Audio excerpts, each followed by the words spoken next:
How's it going, everybody? Happy Sunday. How's it going? I love this. Creative. Me pops out chat, goes full screen, sits back for the ride. It's kind of like what I do too. Hello, UB. Hello, we got it. We got it. Oh, is the restream chat not working again? That stinker. We're gonna, maybe we can,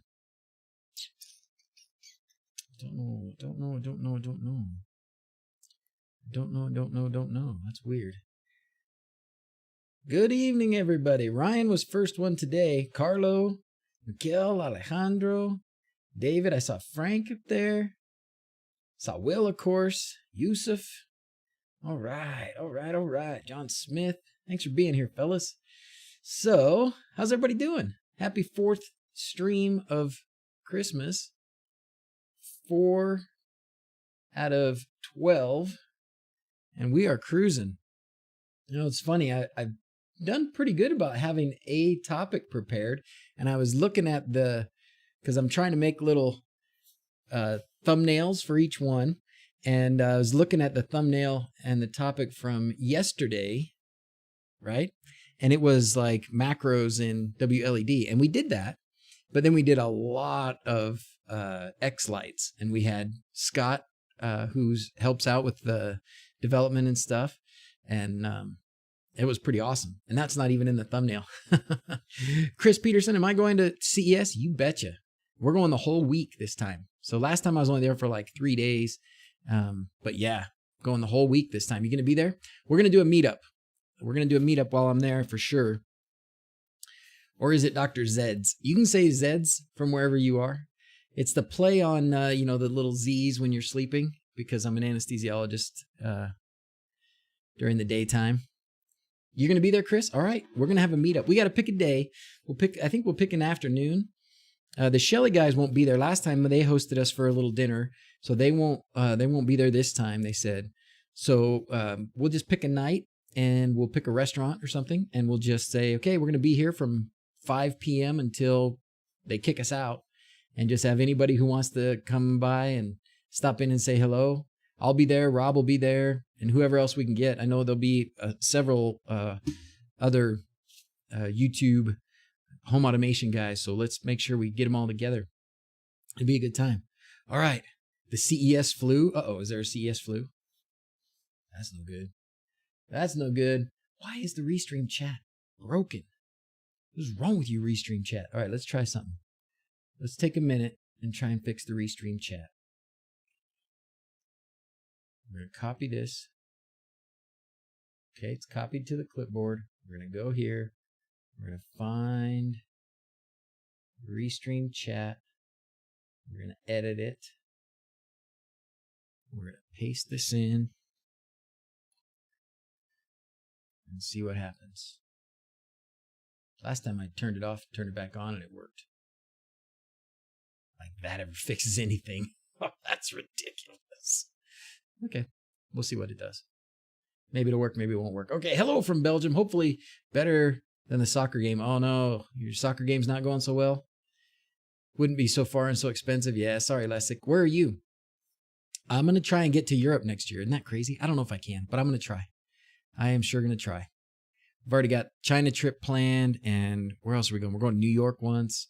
We've got the CES trip planned, so it's already a lot of traveling. Oh, we're going on a cruise next September for like our anniversary and stuff. So we're gonna try, but I don't know if we'll make it.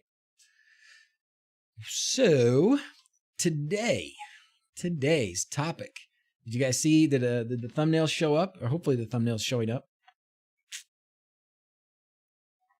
I know, lucky I get to do all this traveling. But when I travel, like there's no vacation time in my profession. So if I'm not there, I'm not getting paid. So not only does vacation cost money, but vacation means missing work, which costs money. But it's worth it. Greetings from Poland, from Holland. Man, you guys are awesome. All over the world. Fantastic. And the Restream chat is still busted. What a donkey. I wonder why. I wonder if maybe I logged into the wrong one? No, it shouldn't be. Oh well. Sorry about that for everybody who usually reads the no holiday pay. I know, right? It's crazy, but that's how it works. for me. I wonder why the Restream chat's broke. Oh well. Hey Ryan, you're in Arkansas? Oh, that's easy. Long time no see. How you been, Mark? Been busy here. Great to catch a live stream. So glad you're here. Jason's from Michigan. Awesome. Finland. Cool, cool, cool. From the UK. Fantastic. Fantastic. So who has updated to Home Assistant 103? Does everybody use Home Assistant? Maybe the easier question to start with is, does anybody who's here today so far not use Home Assistant? Any non-Home Assistanters? Big Ten champion. Oh, Vanessa's here. Hi, Vanessa. Oh, just hurts my soul. Do I need some additional mailing labels? Not yet, Will. I don't think so. Hey, Mark's here. I don't think so yet, but I do. Hopefully today I'll get my mailing labels to mail out printed, because I have like 80 that I need to print out. So I don't know how many you sent me. I didn't count them, but I'm gonna use like 80 of them in the next day or so. About to start setting up. Yes, 103. Okay, good. Not yet for Henry. That's okay. Baby steps. Jason's an open hab guy. That's okay. Domit's okay. Don't get it working with Haas.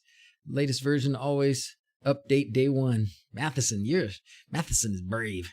10.4 on Home Assistant. All right, just about to upgrade to the latest. Great. Didn't explode this time. Yeah, no, it's been good. 103, I updated 103 a day or two ago, and it's been great. And the things that I wanted to talk about today, at least to start out, and of course, you know, it goes wherever we let it go. The things I wanted to talk about today, first is going to be the scene editor, because I really like the scene editor. You only sent 50? Oh, okay. Well, if you got more, Will, you know, I'll take them. Because that's okay. I've got a printer now too. I can print some. I actually bought a printer for that too. Enjoying your first DrZzs live stream. I like it. Kevin's here for the first time. That means unicorns. Thanks for being here. Aza's here. How's it been? Would be on 103, but your VM corrupts every time I try to update. Probably on 10. Uh-oh. I wonder why, buddy. I wish I could help you. I don't know what that would, or how that is. There is now a Proxmox integration add-on. I saw that too. I haven't used it, but yeah, there's some functionality you can get out of that. I haven't set it up. Maybe we could set it up today. Frank's here, walking through it. Probably easy. Okay. Well, what I wanted to play with today, and I played with it a little bit yesterday, is the scenes editor. So if you go to configuration, the configuration gear here, and then if you go to scenes, first thing you got to do, if you're old school, if you've been doing this for too long, like I had been, then in your configuration.yaml, you may have a scenes section, which I did. I know everybody's like, what? Is there anybody left that had scenes in their configuration.yaml? Like, yes, I've got everything in my configuration.yaml, all 3,000 plus lines of it. So in your configuration.yaml, if you had a scenes section, you need to break that out. In order for the scenes editor to work, it edits we can go to this page and read about it, but in order for the scenes editor to work, it edits a scenes.yaml file. So in your configuration, if you have a scenes section, you need to take it out and make a scenes file out of it. It's Dr. Pepper o'clock. It's Dr. Pepper o'clock somewhere. What does it mean when I try to add the community store and it says I am missing the translation directory? Oh gosh, I don't know, Rasby. I don't know, Frank, anybody else can help Rasby with what that means? That is not an error I am familiar with, my friend. I'm sorry. Kenny usually waits for the whatever .1 update. Yeah, that's smart. That's smart. Maybe I don't know what the translation directory is. Maybe that's another dependency somehow, but I don't know where to get it or how to work on it. There's a hidden directory called .translations. Okay, there you go. Cardi knows. Cardi can help you. Thank you, Cardi. So step one, to use the scenes editor, this is what I had to do. Open up your configuration here. And then I had a scenes section, which I think is gone now. I don't even think I edited it. Yeah. So you take out your scenes a scenes section, and then you just need a title like this that says scene, and then you need this include scenes YAML so that it'll find your scenes.yaml. And then you need a scenes.yaml. If you have old scenes that you'd already created before and you want to keep them, then you need to put them in the scenes.yaml, and you need to they need to be in a list already. So there's no scenes topic or no scenes heading here. It's just each scene has a dash, and then if you didn't have it before, you need a unique ID for the scenes. And then you could just list your scenes. You give them a name, give them a unique ID, and then that's what you had. I just had some simple ones. This one here is actually created by the editor. All of this, and it captures all this stuff: the icon, the switch, the friendly name, or the state, the friendly name, all that. It captures all that stuff. But if you didn't have any before, if you didn't have a scenes.yaml, I would expect it would create one for you. But after you've done this, then you're done with YAML. Then you don't have to get in there and monkey with it anymore. You could just set the scenes, include scenes.yaml, and then you should be good to go on your scenes editor. So here's how the fun part about scenes editor. Well, let's see. Something I can do. It was a bad installation. Uh-oh. Proxmox. Oh, Mark knows his Proxmox. Thanks for being here, Mark, for helping out with that. Not upgraded. Got component error. Wemo. No module named NetDisco from config check. Oh, right. Los 7782. Thanks for following. Sorry I'm late. Frank's here. A couple people with little unique errors up in there, Frank, that I think we got a few people working on helping them out with. But so it looks like you probably have. It looks like bfits somewhere in your configuration. You've got a NetDisco call out. It's looking for NetDisco. So go in there, search for NetDisco, and see what it is and take it out. That's what I would tell you. All right, so let's go to the scenes editor. Here we are, scenes editor. And you can see the scenes that I have in my configuration.yaml. They have the editing pencil over here. There are some here, I would assume these are defaults or something. Daylight, night, lights on, lights off. I don't know what those are. I'm afraid to push the button. But you can't edit them, and I don't know why. That's okay. Don't need to. We're going to make a new scene. So we're just going to hit add scene. We're going to give it a name. Which scene should we do? Everybody has a romantic scene, right? Gosh, if Mrs. Z finds out I'm making a romantic scene, I'll be busy for a while. Missing dependency caused by the latest updates. Oh boy. Did RGB Man ever show up? Yeah, he did. He actually did. He brought me over right here. 400 pixels for giveaway. X-Connect pigtails. 4-inch spacing, 100 count. X-Connect pigtails. 400 pieces. Oh, it's heavy. I got to figure out how I'm going to give stuff away. I've got a lot of stuff to give away. I should probably do one of those gleam things, right? Okay, anyways, back to this. So we'll do a romantic scene. Call it romantic. You can do devices. You can add by devices. I haven't done too much with devices. So I'm going to go straight to entities. But let's see. Well, I guess we could try something with a device. Let's see. What would it do? Garage lights. Echo Plus. Oh, Echo Plus. I haven't even turned on Echo Plus.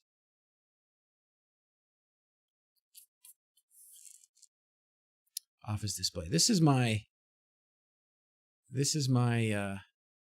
hub here in the office, and I don't know what putting that in the scene is going to do, honestly. But anyways, I'm going to take it back out. Entities. This is where I know what to do. Add an entity. So here we go. We're going to add an entity. And I think what we need to start with, since this is romantic, is the master bedroom lights. So we need to find the master bedroom. Oh, here we go. We're going to turn the master crown lights. And we can just, well, we can go one at a time. Let's go one at a time and change this lights. So if we wanted it to be on, then we would turn it on here. And this would actually turn it on right now. But once you're done with the scene editing, it'll turn it back to off again, right? So I want the master crown lights to be off during the romantic time. Boom, boom, boom, boom, boom. We're going to also turn off the master lights. That's the light that's in the fan. So we want that to be off, and that's what it's going to be. See how easy this is? Then we want the master fan to be on. So we're going to turn this to on. Okay, so lights off, fan on. Keep things cool in there. And then let's we're going to just set something fun just to give a light. We'll do this. We'll go to the lights that are in the main living room area there. Light windows. Oh, wait, except I think it's number 2, probably. Because it got added twice. Oops. So finding the entities we want, this one. Now, in here, this is what's awesome. You can set the state here. So I'm going to turn it on. I'm going to set the brightness. I'm going to set an effect. Just something that'll be fun. Lake is kind of it's sort of a blue flowing kind of a thing. I think it's blue. Okay, and that's what I'm going to do. Now, so far still we can't do these things, but that's okay. This will then set all these attributes. So the scene will include these attributes. It will turn this window lights on. It will set the brightness. I want it a little bit brighter. And it will set the effect. I could set the main color here, but I don't think it matters with that effect. Okay. Actually, let's set it to green. Yeah. Okay. All right. So that's all going to be saved in the scene. Then I want to try and do, some music. Let's try and turn on some music.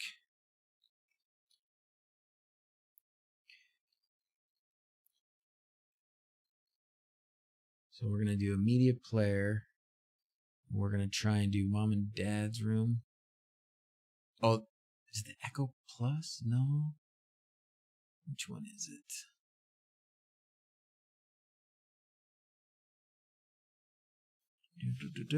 Master bedroom speaker? No. Oh, I know where that one is. We could do that one.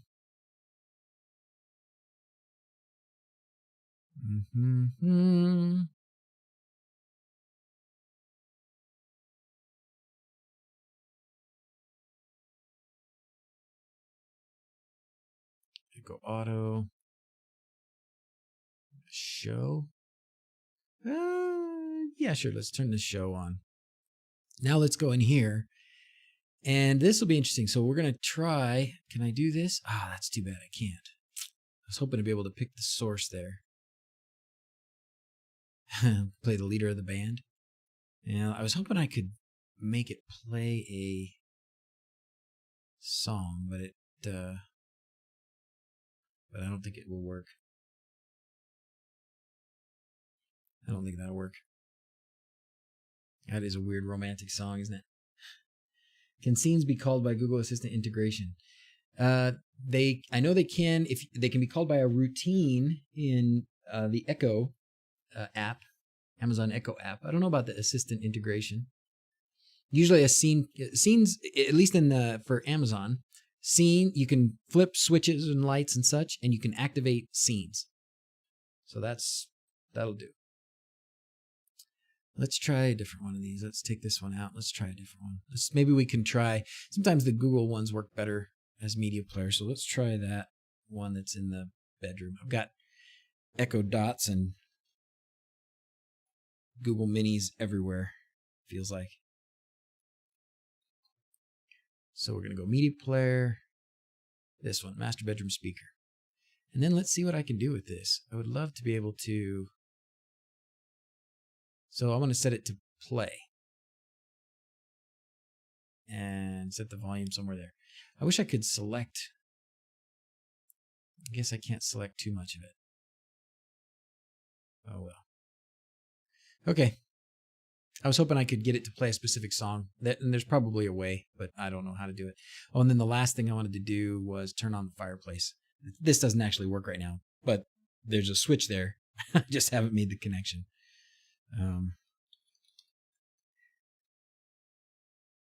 Master fire switch on. Okay. So now this is my scene. This is how I want it all to do. This is what I want it to do. Oh, and if I had a door lock, I'd lock the door. So that's it. It's that easy. And then you hit save. And then if any of these that, so like the master fan was off, and when I went in and made this scene, it turned on temporarily. Now that I've saved that scene, it'll turn it back off again. So that's it. The scene is set. And then if we go back to our scenes page here, there it is. And if I hit play, it'll activate that scene. Activated scene romantic. Wasn't that easy? What questions do you have? Let's make another scene. We can do it again, but what questions do you have?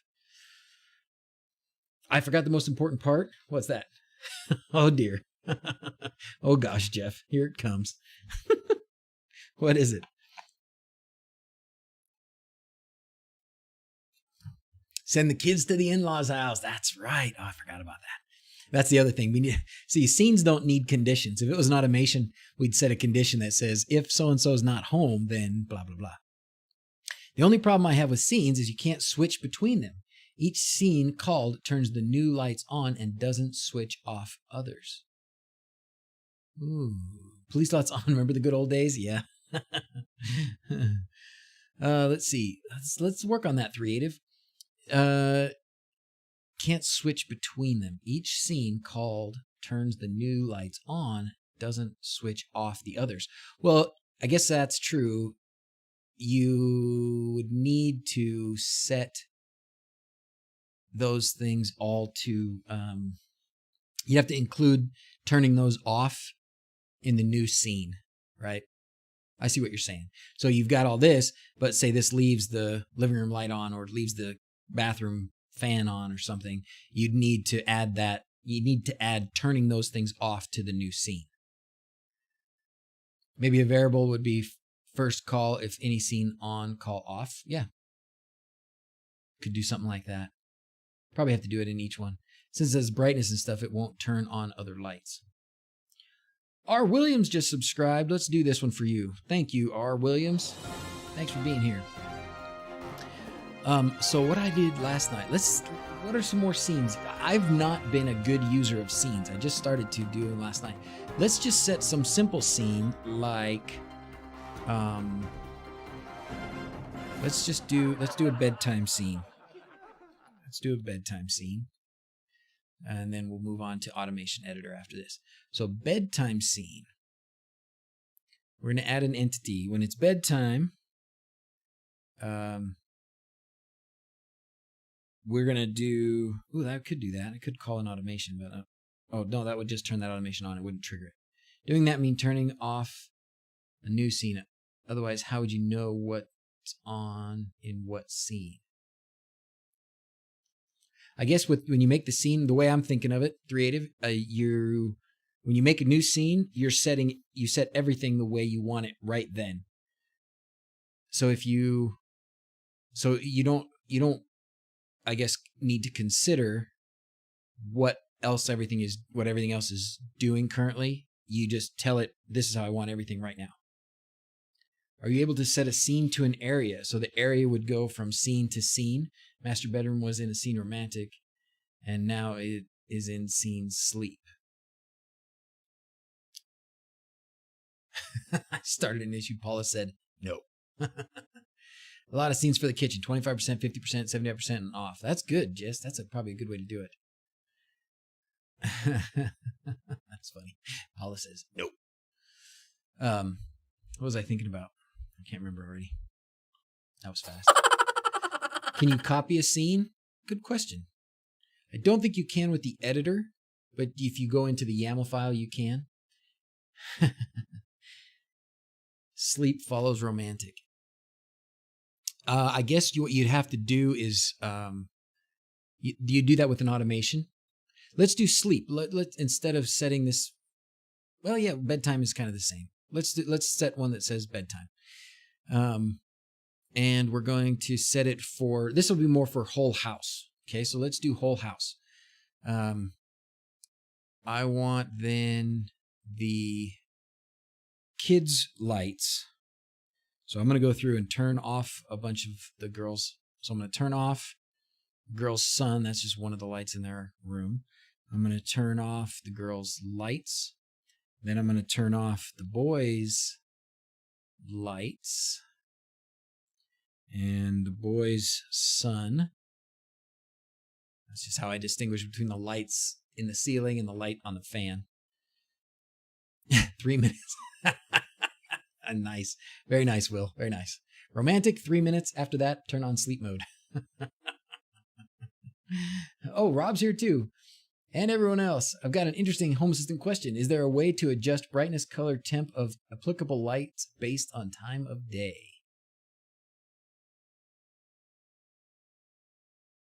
We'll try and do it in the automations editor, Rob. We'll see. Remember the little curtain bot? Yep. Have one similar that hangs a hat on the doorknob. Is that the universal symbol? Hanging a hat on the doorknob? What switches or plugs are you using in order to connect to the Home Assistant? I've all different kinds, my friend. Nick, I've got Sonoffs, I've got Shelleys, I've got BH Onofres, I've got some Tuya converted stuff. So all different kinds. All of them run Tasmoda or ESP Home, except I guess the one Shelly. I have one Shelly that I left. Two Shellys that still have the stock firmware on them. All right, so the kids like their fans on at night. So, we're also going to turn off the master bedroom lights. Master crown off. Master lights off. Mrs. Z's does not like the fan on for sleeping. I do, but she does not. We'll turn that there. We're going to turn the fireplace off. So we're going to turn this back to off for this scene. Let's turn the kids' fans on. So we'll go boys. Fan will be on. Turn that on. And this is so easy. This is nice. Gosh. All you have to do is sort of think about what you want to do and then just set that state for each entity here. And it'll save it all for us. Okay, girls, fan on. We need to turn off the bathroom stuff. Boys' bathroom, make sure that light's off. We need to make sure the hallway light's off. We need to make sure the boys' shower lights are off. These I have special switches for these because they get left on a lot. We've got a main bathroom fan that needs to be off and a main bathroom light that needs to be off. We want the front porch light to be on.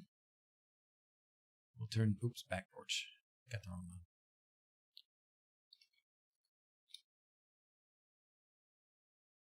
Front porch light. Here, we'll turn the front porch light on.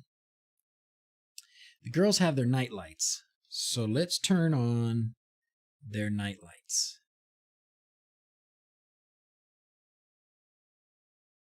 Should be that one. Turn on their night lights.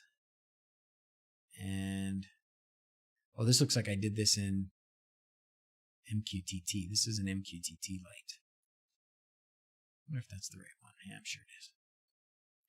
We'll set the effect to something like that. And then the biggest thing here is that this has to be down like as low as it can go without being off. Okay. So that's that. And then we'll put braces on.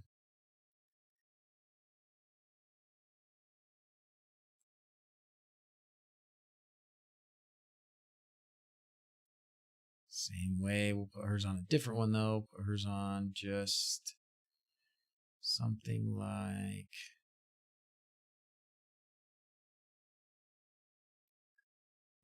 stream 2. And turn the brightness way down. Okay. Great. All right, so we've turned those two on. Front porch on. What else needs to go?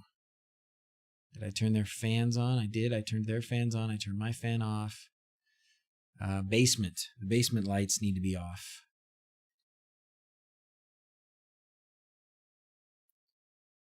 Basement playroom. Basement playroom. Basement playroom. Switch. There we go. Off. The theater room. It's on right now, so somebody's going to freak out when I turn it off temporarily, but that's okay. Turn it off. And then we've got the toy room. Oh, yeah, and the hallway lights. Toy room off. And then we got the upstairs hall. This upstairs hall light needs to be off. Okay, that's pretty good. So that's what will happen at bedtime. That'll be our bedtime scene. Great. Save that. And then the thing to do, we've got those new scenes now. I guess let's go to the automations editor. And we'll do a thing that says, it'll be interesting to see how, can you set a scene as the triggers? Can you use a scene in a scene? That's a good question. Can you use a scene in a scene? Let's go back and see. If we try and make a new scene and we put another scene in it. We'll just call this Inception. It's a scene in a scene. I don't know if that's how you spell Inception, but it doesn't really matter since this is just a test.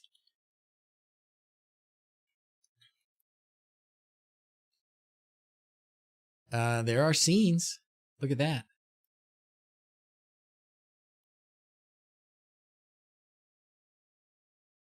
It looks like you can. I don't know. Does that mean it'll activate that scene? Anybody know? Can you group entities so it can switch an entire group on or off? Yeah, you could make groups. And if you had groups, you could probably find, if you made groups, then you could use the group down here. So like all lights. So you could do this and turn all lights off if you wanted to do that. I'm not going to do that. Nesting scenes feels like you will run into issues real quick.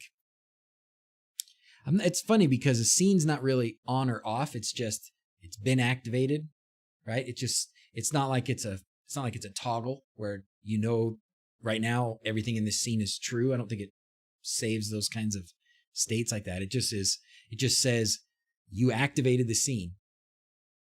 It doesn't know if all those states are currently still that way. It just says activate the scene.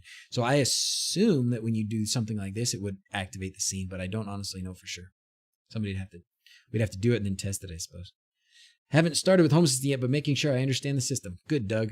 Good. Baby steps. Let me tell you, it is so much better now than a couple years ago. And it wasn't bad a couple years ago, but it is so much better now. Live chat is still broken. Yeah, I tried fixing it. Sorry, Jamie. I tried fixing it twice. Just wait till you nest that scene and see what happens. We could do it. We could do it and see. Let's just nest a scene here. Romantic. Oh, entities without device. And then I don't know what else. Just leave it at that. If you run... Oh, good. You guys are working on other stuff. Good. If you make a circular set of scenes that activate each other, see what kind of chaos that causes. Yeah, exactly. That's why I called it Inception. Because pretty soon you're going to be like, okay, this scene activates that scene, activates that scene, activates that scene. Something will probably explode. And that's what Frank was trying to say. Yep. All right. So back to the automations real quick. Let's go back to the automations, and I want to play with the automations editor because it's been a while since I played with the automations editor. So let's see how it goes. Create a new automation. Type below what this automation should do. and we will try to convert it into home assistant automation. Only English is supported for now. For example, turn off lights when I leave home. Turn on lights when the sun is set. Notify me if the door opens and I am not home. That's a good one. Let's try this one. Let's try, well, wait, what did we want to do? We want to, the only lights that I have that dim are these wLED lights. So let's play with one of those. We'll say, oh man. I'm trying to think of a way to, when there's motion somewhere. Let's see. What would be a good one to do? Turn on the light when motion is detected. We could do that in my office. Let's try doing that. Let's say turn on office light when motion is detected. I've not tried this before. Create automation. Let's see what it gives us. Add a binary sensor for the motion of the device. Okay, so it's already telling me that pick your motion detector, right? And it only gives me a few motion detectors, and it's not giving me the one that's in my. It's not giving me the one that's in my master or my office here. That's too bad. Well, we'll do the bathroom one anyways. That's too bad. Add a light device. Yeah, it was a good effort. I think the problem might be, let's back this out. I'm gonna undo this. I want to look and see why is my motion sensor in the office? Oh, probably because it's not. It's probably not because it's not called motion, or not called office. I called it tower because I was being silly.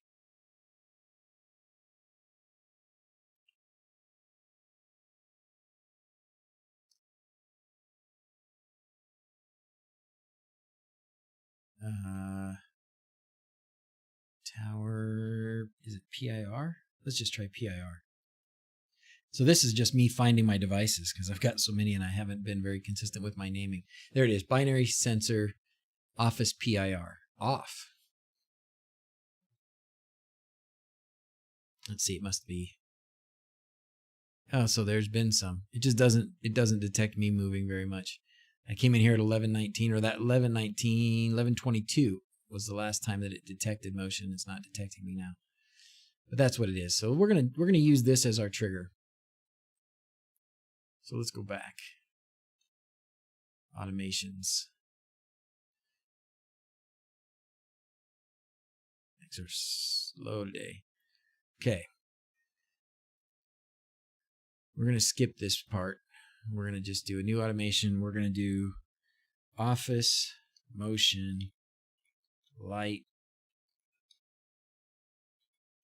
on. Turn on my office lights when motion is detected.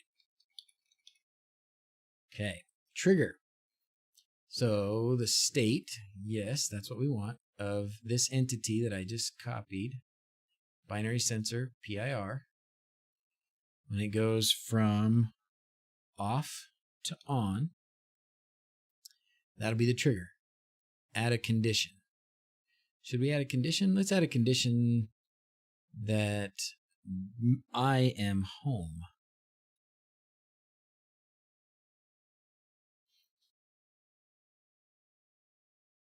Can't remember which one's which. But I'll try this one. That's probably the one. Live 360. And the state is home. All right. Now we're going to call service. And the service is going to be, mine are actually switches. So switch, turn on. And then list the entities to turn on. Office.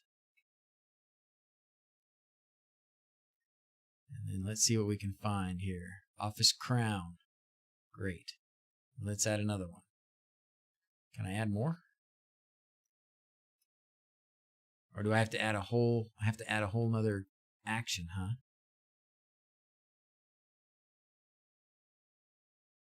Yeah, it looks like I do. Device as a trigger type. Okay, let me do this one and then we'll do this. Seriously, use the device stuff. It's so much easier. Okay. The device stuff has been confusing, but let's try it. Let's try it. I'm going to skip this.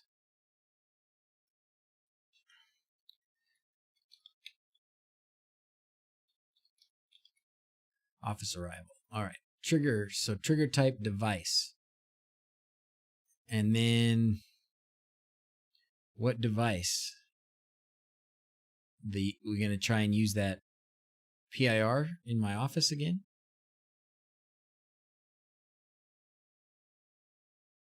So this is already the problem that I have with this. Any tips for whole home automation on a new home construction? Lights, blinds, audio, video, cameras, etc.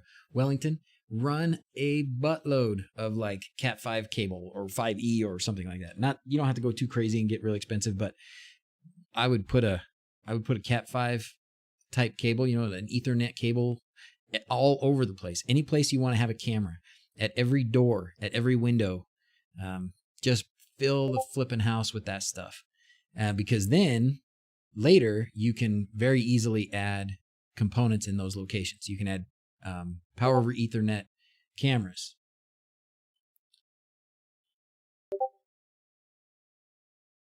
Yeah, do you want to, Frank? Can you get on? Do you want to join us?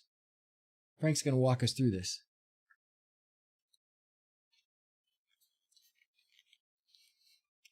Let's do it. Frank's coming on. You ready, Frank? Start a voice call.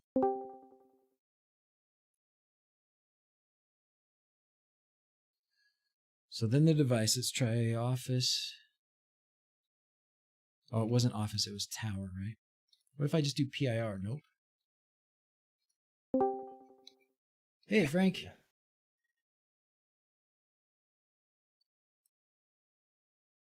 Hello? Hello? One. Oh, there he is. Yeah, I can hear you. Let me turn off the sound of the... Okay. Choo-choo, homies. Choo-choo, homies, indeed. Oh, nice. You share your screen with Discord. That's helpful. Yeah, that way you don't have the delay. Yeah. Thank you, mate. Yeah. Hello, homies. How do you do? Successfully cross the streams. All right. So yeah, this device stuff. Help me out here. Where am I going next? So let's talk about the difference, right? Device is kind of new. So what a device actually is, a device is like the actual device that can deliver multiple entities. Like previously, you have to think about what's my entity and what's the freaking name of the entity. But now you can actually work on a device level, which is just higher level than entities. So that's the basic concept. So you can indeed type part of the name like office, but you have to obviously know what the name of the device is. So in this case, for your PR, you could probably just do entity since you have no clue on the name of the device at this point. Let's do a different one then that might have. Let's do this main bathroom because this has a PIR in it. This will just be for demonstration. Yeah, fine. Okay, so we'll do that one. Yeah, and then you can set the trigger for your device. So the device has triggers. So motion starts detected, motion stops detected. This is way more like obvious what's going to happen. So if you click that one, here we go. Okay. And you get set the duration. So these are all the things you normally set when you do an entity. Then you have all those kinds of weird properties. In this case, well, it will now, if motion is detected for a duration of 1 second, it will do something. Okay. You could set it to 0, by the way. 1 second feels like nothing. 0 is okay. Okay. So if you scroll down now, let's say we go to the action, right? This is where you have the same choice. We're used to call a light.turn-on service or something, but you can now do the device and search for the device that has the light. So let's say office light or bathroom light. Here we go. And then you can say turn off and it has unknown for some reason on your case because I don't know. What's this device? It's probably because I had some main bathroom entities that I didn't delete that are no longer connected to anything. But So you it's all have good. you turn on main bathroom light there. Oh, I got a request here to turn up your volume. 1 second, let me find it. Okay, I'm sorry. It could be me as well, by the way. I haven't checked. Sounds good to my ears, but okay. I'm louder. He's louder. They want you. I'm louder. They want you down, Doctor. Down, boy. Back away from the microphone. I'll go closer to the microphone. I just realized my settings. I've been on a podcast yesterday, so I changed my microphone settings. I just realized that. But all right, I think I turned him down. You guys tell me if I didn't. Okay, so this is good. So we have device, and then we choose the main bathroom, and now we can see what to do with it. And we're going to we said motion detected, so let's turn on the light. There you go. So you have no clue about the entities at this point. And you didn't have to name the entities at all. No. And you didn't have to call the service. No. So this is much more sort of beginner friendly. You don't have to think about it the way we've thought about it before. That's good. Yeah. Okay. If you want to have like an easy start, so this is an easy example, and we can throw it out. If you go to your integrations, for example, or your devices, whatever, in your configuration settings. Let's go to integrations. I think that's a good place to be for new people to work on things. Oops. Oh, I'm gonna have to change that, aren't I? Yeah, you still have the old theme. Yeah, you told me how to fix that, and I didn't do it yet. Well, you have Hex, right? So Hex now supports like themes, so the themes will get automatically updated. So you should actually just delete that theme and install it via Hex, and then you will get a new theme. Yeah, I was peeking at those themes in Hex the other day, and there were some cool ones. All right, so let's just go back to default theme for now. Okay, so if we go, for a newbie, you go to integration and say, almost gone. He's there. Just what's that? Frank is now whispering. Okay, somewhere in between. I'm sorry. God. So his dominance is perfectly normal. Okay. Goodness sakes. All right. So let's do the same thing here. Yeah. Let's find, it's an ESP home. Let's do the mudroom. The mudroom is the same kind of a switch. It's got a motion sensor and a light switch connected to it. Okay. So we're going to go in here. You can click on the device. Click on the device. And if you scroll down now, you will see all kinds of templates from where you can start off. Do something when, and this button will actually bring you to like the automation where that condition or that trigger, in this case for do something when, is already filled in. And if you go down even more, you can also start from do only something if, and well, there's more down there. And so this is basically a condition. And that's a trigger. But this is using it. Oh, okay, so this would be so you can start the automation either with the trigger, which is this part. Yeah. Right? So the thing that happens that starts it, or the condition. You can say, well, I want my automation, and you can base it on the condition to start with, or what you want to happen.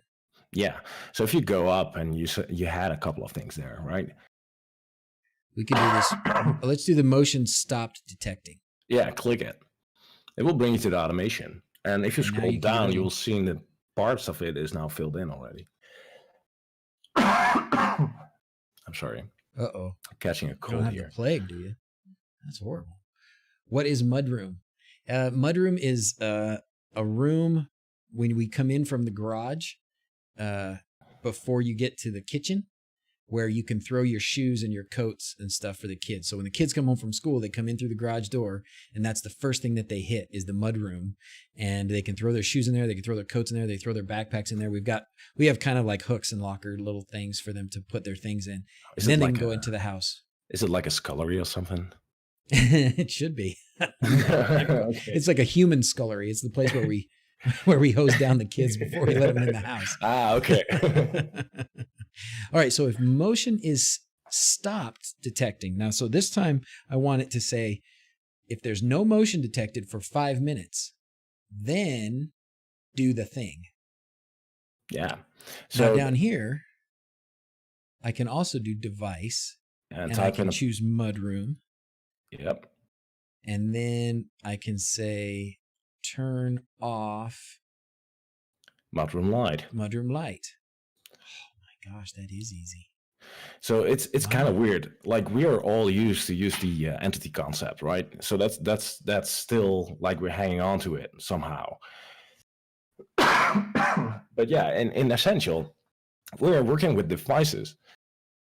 And that's something we need to get used to. Like, devices are actually, we don't care about the entity name. We do not care about the details. What you actually want to do, if motion is detected by that device, turn on the light, which is another device. And you lost connection there to your. Well, that's probably because I saved the automation, and so it's I think it's reloading automations. Should it not do that? I've never seen that before. Oh, it's that, Jim. Boom, boom, boom, boom. We blew it up. Broke something. Yeah, it either works or explodes, right? And it sometimes explodes more often than it works. So, have you ever created automations via the UI? I have, yeah. You have, okay. So why? But wait, what? Wait, what?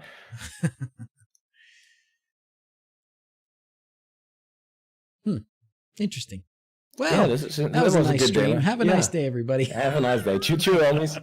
Choo-choo, homies. It's over. I've never seen this before.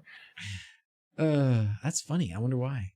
I wonder if like, you hit save and then it happened, right? Yeah. So something killed it.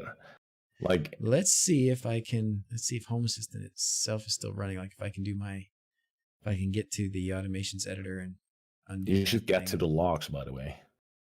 I should be able to get to the logs. Yep. So this part's running here. So if I go to... Maybe you should have picked a blue pill. Should have picked a blue pill. That's ridiculous. Oh, Will. Come on. Home Assistant log. Here we go. Warning.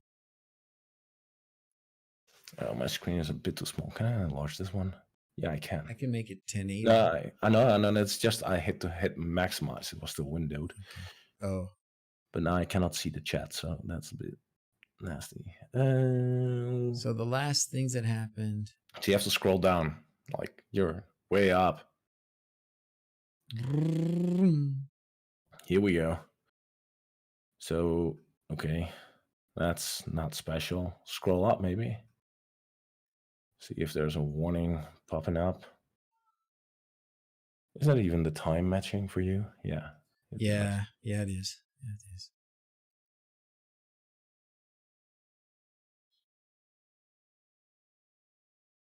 Yo, there it is. Looks like something there. This one. No. Yeah, no, that's not a biggie. No. Nope. You have AWS configured somehow, somewhere. Oh, that's for your Alexa. Look, probably. It's back up. Oh, it's just time. It's just slow. Yeah. It's just slow. What happened?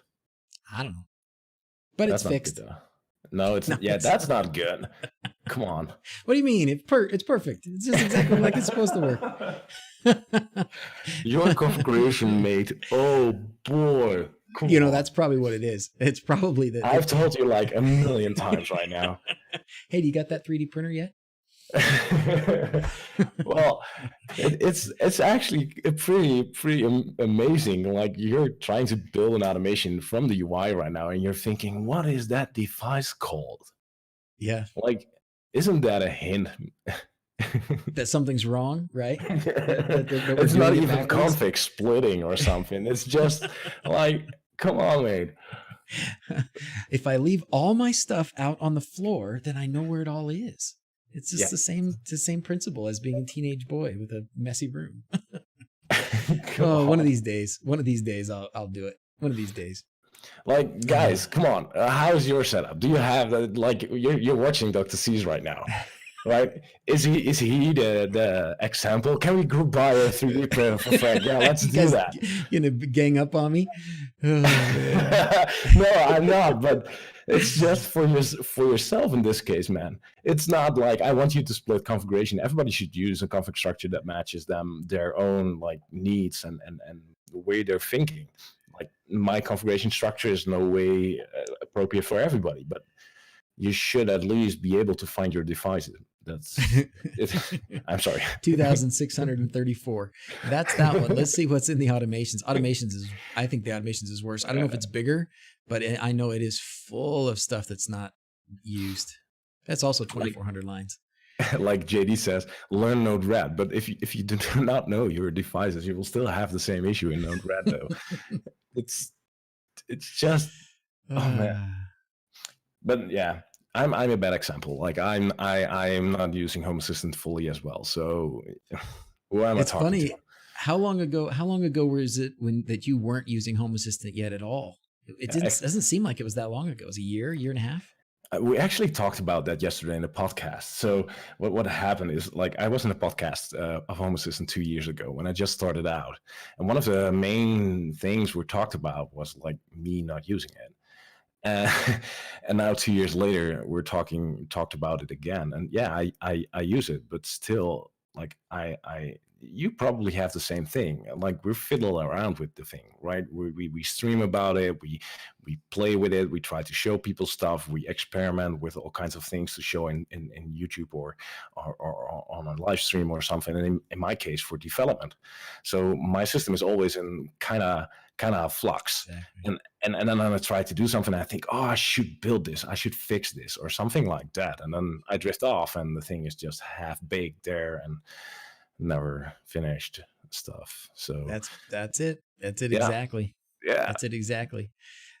Same thing. I figure something out. I'm like, oh, this is awesome. And I maybe do it once. And then with the intention that, oh, this would be great to roll out to the whole house or something. Mm-hmm. Yeah. But then I'm on to something else. For me, it's now like a year or so, something a little bit more. But shall we go back to the automations, by the way? I have another thing, because this release, you're running the latest. You told me you're running the latest, right? I am. Mm-hmm. Yeah. So if you pick an automation right now, and I personally think this is the best feature added to the latest release, to 0.103. Okay. If I pick one that I've already built? I don't care, man. Make a new one. That works as well. Okay. We won't be destroying anything. Skip this part. Here we go. So if you have a new automation, and let's say you want to do something like pretty darn advanced in your action, like use a template or whatever. Oh. Yeah, that's it. But that's the service data in YAML, right? But you can also do, I don't know, if you can just hit the 3 dots on the right and say YAML.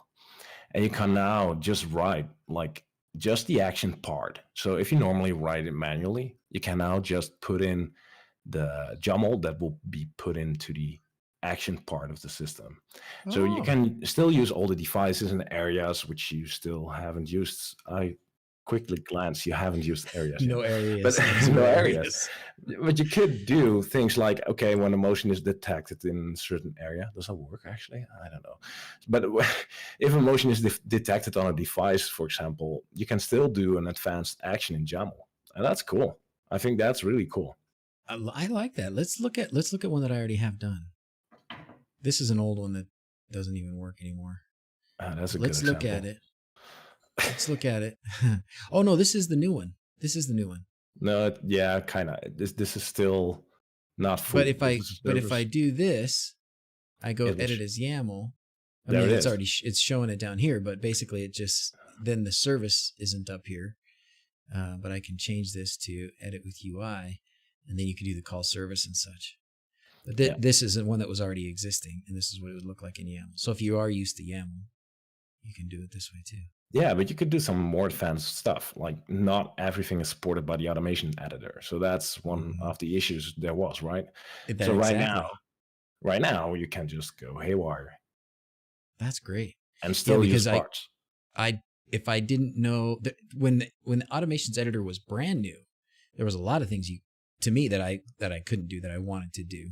And that was why I didn't use it for a long time.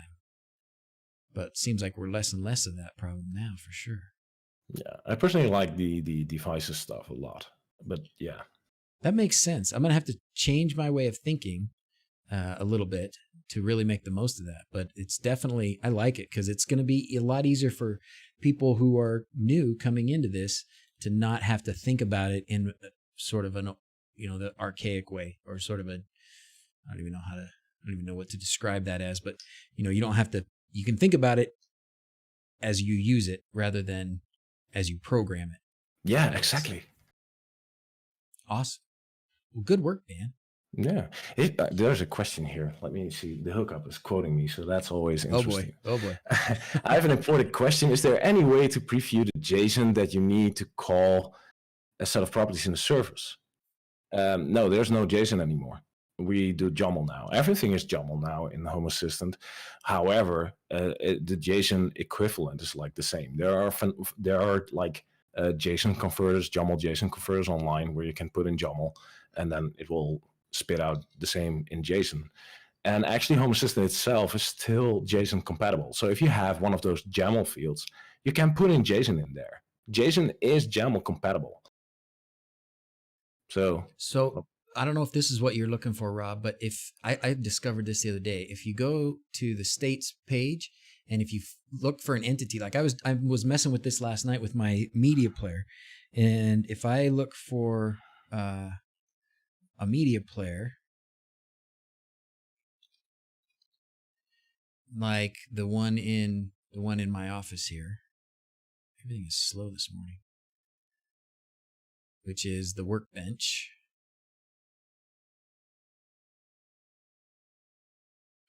Right there. If I click on this part of it, then it will fill in everything up here at the top, and I can see what it looks like in YAML. Yeah. So it gives me all the options. It tells me, I can set all these options. Is volume muted? I could, if I was making an automation or something, I could change that to true. And what I used it for was, I was actually updating my HA switch plates finally after a year or so of not having done much with them. And what I wanted to do was I wanted to, set it so that the light was on when it was at a certain state, and I wanted to be able to play it and pause it. But so I set the, what was it? Somewhere here, was it the content type? I think here it shows up as, it was the state right here. The state shows up as standby right now, but if it's playing, it shows up as playing, and if it's paused, it shows up as paused. But this gives you all this information, and you can do the same thing. So like for a light, if I go to one of these wLED lights.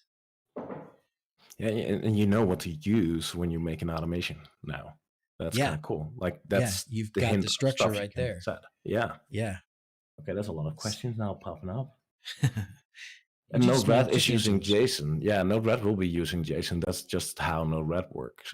Maybe the WebSocket Node plugin for Home Assistant can be adjusted, but that I don't know.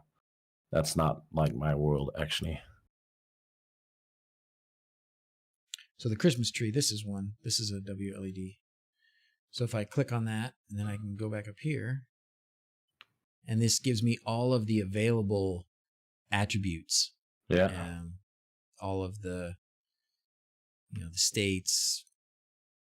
I guess this one doesn't give me the. Did I do that one as MQTT? Maybe this one just discovered it as MQTT. That one's not an integration, so it doesn't have all the same things that you have on yours. So let's look at the Office one. This one. This one's going to have more options. So here we go. So now I can do, this one is one of the wLED integrated lights. So now this has all the stuff that Frank put in. So you can see the intensity, palette, the preset, the speed. Yeah, you can set the weird thing about this is not all these can be set. So like this is the printout of the current state, and you can set the state to override it. So you fake the system a bit, but you cannot use all these things like a preset and a speed. It will not do anything. If you change the intensity, Home Assistant will tell you, yeah, you changed the intensity, cool mate, but nothing happens. Doesn't do Good anything. luck. Yeah. That'll happen someday. But the other things here, the brightness, the RGB colors, the effect, you can change all those things, right? Yeah, and if you want to know what you can call from a service, you can go to the Service tab. And on the Service tab, most of the services have been adjusted in the latest release. So we'll have actually example data. So if you do the light turn on, for example, if you look for that service and you want to know what you can use in the automation, you have now the thing here below. You can scroll down all the way and you can say set example or something, fill example data there in the bottom. So you don't have to go, fill example data. Yeah, and now you can see all the things you can set. Oh, wow. So this is actually everything you can send to this service. Oh, and awesome. All these templates and the documentation below have been adjusted and now present here. So it should now be present for most services. So you don't have to have the documents. You don't have to have the Home Assistant page like this open, because that's what I used to have to do. You go through and then, okay, here's an example, and which part do I want to copy, and which part do I change, and try and sort through this. It's now you guys put it all here now, and you pop us in an example you can edit. And what we want to do as a next step, and what I would like to do is, since this is now in the code, right? So the code now knows what the service call should look like, and there is a description and a parameter and all those things. I want to pull in this file descriptors, like these service descriptions, into our documentation website. So those two are in sync. That's kind of the idea. Cool. See you later, Will. See you, Will. Thanks for being here, man.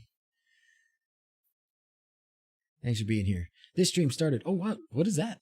Bautissimo said the stream started 1 hour, 8 minutes, and 23 seconds ago. I wonder if somebody triggered it. That? Yeah. I wonder how. Oh, exclamation uptime. Mark uptime. Yeah. Oh, wow. I didn't know that did that, Seamus. Cool. So these are kind of like the basics of the new age for you I can't believe I'm behind. I'm doing it the old way. Well, there's nothing wrong with that. Let's be honest. There's nothing wrong with all these things. But yeah, we can do more stuff in different ways now, and I think like especially the devices stuff is going to change the way we look at like our system in the end. Yeah. Well, anything that makes it more accessible for new people who are coming from a non-programming background is better. Yeah. Well, it was like the theme of the State of the Union, right? Yeah. Make it easier. And I think a lot has been done last year to make that happen. Like all the configuration flows and like people keep shouting, where's the YAML is going away, which is absolutely not true. You can still do all the YAML stuff. Like you are still doing all the YAML stuff. It still works. But there is a way to make your life a little bit easier. Why torture yourself? Even if you know how to do it, why do it the hard way? Why do it the longhand way when you've got a shorthand way, when you've got a way to skip a few steps? Yeah, let's be honest. The most things we do is like simple things, right? Turn on the outside lights when it gets dark, or when there's a motion somewhere, or something simple. Like I don't want to waste time on writing up all those automations. I just want to click it and be done with it and focus on like the cool parts. It's basically like how add-ons actually works the same way. You could do it manual, but click and install it. It's just easy. Gesundheit. Yeah. That's German, actually. But how do you say it? How do you say it in Dutch? Oh boy, gezondheid. Oh, sounds pretty similar. It's similar, yeah. All right, I'm going to click this devices page. This is obviously, as I said, I haven't done a lot with devices. Here's a list of the devices, and I was curious to see what I can do here.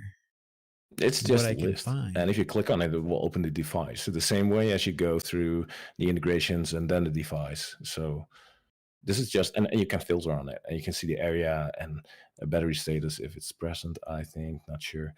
But the integration that delivers it, no battery status. But yeah, you can filter it and quickly search for your devices, and it will search on all kinds of things. But yeah, areas is kind of cool, by the way. Areas is like the grouping. We like the old grouping stuff, but then on the device level. So that can be useful. You can say turn on all the lights in a specific area. So if you create an area like your living room and I don't know, the front garden and the back garden and stuff, you can just say things like, okay, turn on all the lights in this area. I'm feeling a cleansing session coming on at some point in my future. where I'm Well, gonna it's go the 12 through and make streams of some Christmas, areas. right? I guess. Or like a spring cleaning that could be fun Yeah, as well. I like cleansing. It's like a Cleansing. like a cleansing, like a colon cleanse or something. I don't know. But these are all things that are relatively new and from past year, right? And they're pretty cool actually. And yeah, I'm not using it too much myself either. But yeah, it's something we old fashioned guys should pay more attention to, I guess. Amen. Yeah, no, for sure. Especially if, we're the ones people are looking at to get started. And rather than say, okay, here's the old hard way to do it. Because it's what I know. It's kind of hard to grab the concept for a new user, like all the entity stuff. Why is the entity name like this, and where do I find it? And it's just really hard. Well, via the interface, it could be so much easier. For sure. Excellent. All right. What do we got going here? By the way, any way to disable the LED on the... Oh, I don't know. Like a boss. He's asking, is there a way to disable the LED? Isn't there an option in wLED in the configuration to do that? I think there is if you compile it yourself, but let's see. Well, nothing beats a permanent marker. Yeah, that's true. That's all you got to do. I used little black nail polish, little dab of black nail polish. Oh, that works as well, right? Yeah. Yep. So there you go. You could always do that, boss. But yeah, I know we've talked to Air Cookie about it, and I'm sure he could pop it in here somewhere. And this is not the latest beta version, so I don't think this is anything new. You haven't tried yet? No, I haven't. Either, by the way. I should, because I should make sure the integration still works. But nevertheless, has anybody tried it in the chat?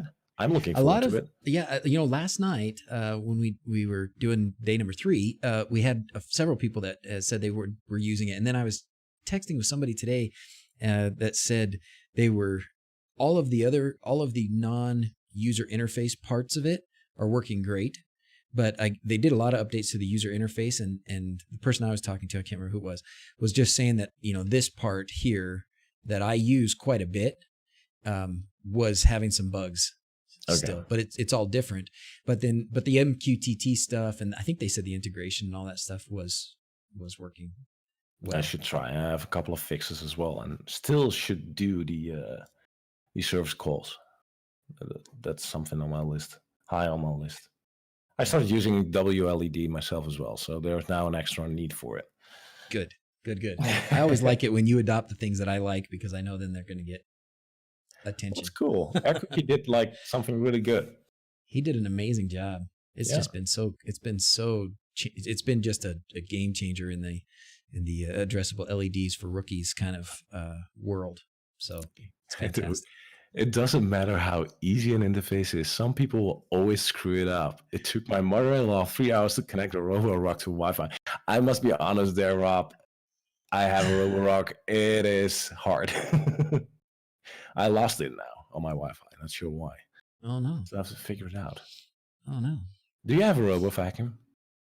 I have one that somebody sent me a year and a half ago, and I use it, but something went wrong inside of it, and it makes a horrible noise. Like something's out of balance.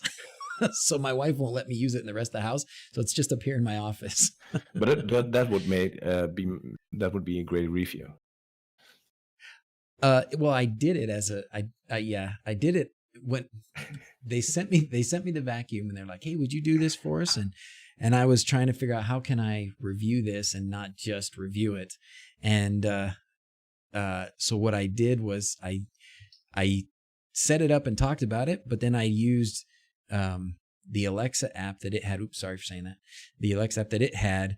But I couldn't do text to speech at that time to the Amazon Echo. So that was when I did text to speech through Home Assistant to my Google Home, which said, Bertha, start the robot vacuum cleaner. She heard it and started the robot vacuum through that app. So it's just kind of a funny way to use it in a Home Assistant way. But it was an okay vacuum. It's nothing. It was a couple years ago, and the stuff that they have now, like Rob did a great review. Cool video. Yeah, I sent it out to a couple of people that were like considering buying one. Uh, yeah, I think that. Go ahead. I still think to flash like my Xiaomi Roborock with the custom firmware. That's something I consider, but then I have to set up MQTT, which scares the hell out of me. So I'm not sure yet. Well, the I think from Rob's video about the robots vacuums, the thing that I took home more than anything was don't even bother getting a robot vacuum if it doesn't have that laser on top. Because that's Yeah. part of the problem with mine is just it'll kind of just clean the same spot over and over again, and it will miss some things. And with the laser guidance on there and the way you can program it where it should go and how it should do it, and it's just so much better and so much more useful. And you don't pay a ton more for it. It doesn't seem like it. You might add $50 or $100 to the price of it, which I guess is a lot, but when you factor in the usefulness part of it, it seems like it's the way to go. And since I don't feel like spending several $100s on a vacuum just right now, I haven't got one. But maybe next year. Yeah, sure. Explain your reluctance of using MQTT. Oh, I've done a million times, but I'm happy to do again. Like it's an additional service, and at this point, I do not need it. I have actually everything connected and working directly, and I'm happy. Like, why should I install an additional service which I can avoid and probably do not need? That is an additional point of failure. And also the thing with MQTT, it's always like, which topic was it and where is it? And then the retain stuff. And I do not want to worry about those things. I want to click in Home Assistant, add a freaking device and go. So at this point, like I can just like I did with wLED, I liked it, but the MQTT part, there we go again. Well, let me build an integration. So that's how things work for me, and yeah, it's a choice. MQTT is kind of cool, but not my cup of coffee at that point. I see so many people struggling with the auto discovery and the topics and the retaining, and it's always these same things, right? And oh, I don't want to go there for that reason, actually. Yeah. I remember watching old Ben's videos initially, and when he started talking about MQTT and topics, it probably took me months to really wrap my head around what the heck he was talking about and how that system worked. Now that I understand it better, I don't understand it perfectly, but now that I understand it better, I can use it fine. But again, this is just like you're saying with the device categories and the changes in Home Assistant with some of these new ways of doing things. If you don't have to do it in sort of a, under the hood, how does this working kind of a way? And if you don't have to add an extra point of failure, why would you? Yeah, and you can do so many things with ESP Home.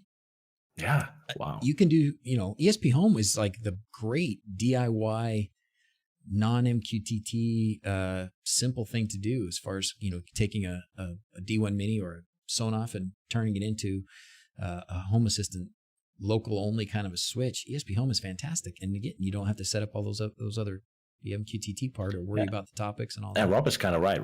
Rob writes, I think once you wrap your head around it, and the retain stuff, it's really important and interesting tool. It is. There's nothing wrong with MQTT. Don't get me wrong. I see why people use it. I try to avoid it, and like my position is a bit different, right? I will try to integrate it. That's more my thing. Like I could go MQTT for a lot of stuff and just ignore the fact that we do not have an integration. The other hand is I could try to build an integration, and then everybody profits. And we appreciate that. So David, I want to answer this. David says, trying to use MQTT Explorer to delete retains, but not sure I'm doing correct. Anyone used it? Yes, but I think I would say check out in the developer tools now in Home Assistant. You go to MQTT and you can do this stuff here. The first thing that you need to do is, if you're doing it right, or to make sure that you're doing it right, is you need to know your topic. So for example, let's say for one of my switches, and then now we're going to get into the down and dirty here. We're going to go to my configuration real quick and just grab a MQTT topic for a light.